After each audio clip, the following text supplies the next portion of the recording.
opportunity maybe to break out of our old mindset in healthcare and how we practice, from waiting rooms, whether they're in San Francisco or Calcutta, to how we think about structuring, pharma companies and academics, where we're traditionally based on old specialty models, not our now genomic and proteomic and omic connected age, where we can think about disease in a much more holistic, really molecular genetic version.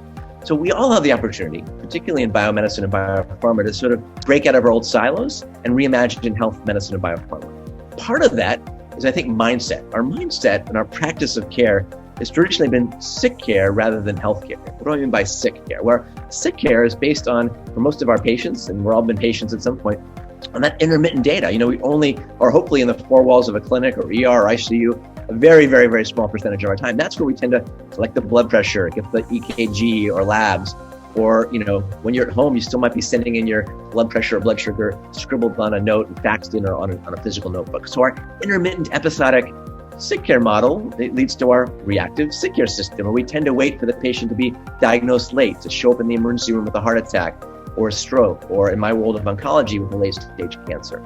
And big picture, where technology can take us is to be much more continuous with our data, be much more personalized and proactive with that data and information, and then start to bring that care pretty much anywhere, anytime, arguably at lower cost with better outcomes. And that layers completely into where the world of biopharma and medication goes as well, interacting with a lot of the new data forms and the insights that can be driven from that. And clearly, the theme of this Indegene conference, from 1x to 10x, this is really accelerating quickly. But of course, as you all know, technology is not the entire answer. We need to pay attention to the incentives. Sadly, in most cases, we don't practice evidence-based medicine. We're practicing reimbursement-based medicine on the right side of this curve. But we're starting to shift the model to reward things that work, or pay for prevention, or, as you know, we're moving to value-based care, where outcomes are the new income, so that the drug is only going to get paid for when it works, or an expensive immunotherapy, or a surgery, or a hospitalization. So blending incentives with new models of care and therapy is critically important. It's not one size fits all, obviously. Part of that incentive, as I mentioned earlier, is that we're moving care from the four walls, from the hospital to our home, to our phone, to on and even inside our bodies, or to your corner pharmacy, which is battling it out to become increasingly a primary care center, whether in a traditional pharmacy or using virtualized care, which is increasingly being offered. We'll talk more about virtual care. Or now, the Walmarts and the CVSs and the Walgreens creating, entire integrated healthcare centers where you can see a clinician, even a veterinarian, eye checks, mental health, all one stop, leveraging some of our new connected tools as well. And of course, it's not just about digital. We have the explosion of AI and big data and synthetic biology and 3D printing and nanotech and low-cost sequencing, all getting faster, cheaper, more available, super converging to the point where we have the opportunity, as many of you have been working at the interface of technology and healthcare, entire new fields, computational biology, beyond Moore's law, we're going to quantum computing, which is going to play a role in developing, discovering drugs and designing those. We've got designer antibodies, companion diagnostics, AI meets radiology and robotic surgery and continuous monitoring. All these didn't exist 10 or 20 years ago and are enabling us to address many of the challenges we have in health and biomedicine. And now almost all of us are wearing some sort of wearable. I've got 4 of them on right now.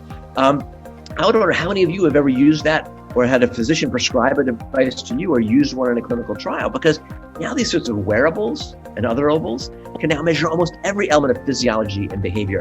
And I think are going to start to shift into every element of health and medicine. And every drug will be related to some sort of sensor, because the sensors are moving from our wrist to even inside of our pills to track adherence, or to digital tattoos that can track an intensive care unit level of data and stream that 24/7. Even Amazon's coming out with a consumer version that does much more than standard ones, uses voice and even cameras.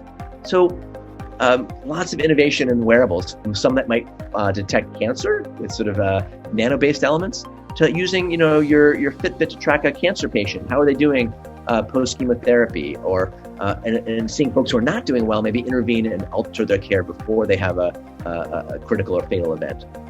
So that means we can use small data from these wearables. Digital biomarkers is the classic term.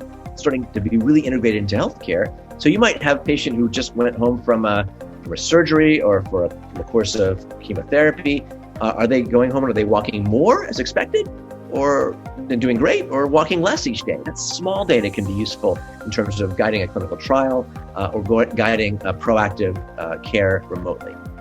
And where I think this is going to shift, many of us are data geeks. We're quantified self-worth. We have our data, our sleep, and our steps on our phones. That's going to shift to what I call quantified health. It's going to flow to your doctor, your nutritionist, your pharmacist, your clinical trialist. And we're going to make sense of that to leverage that into measuring and optimizing our health, diagnosing disease early, and then when we have a disease, how to monitor it and have a feedback loop that's much more continuous and smarter and intelligent.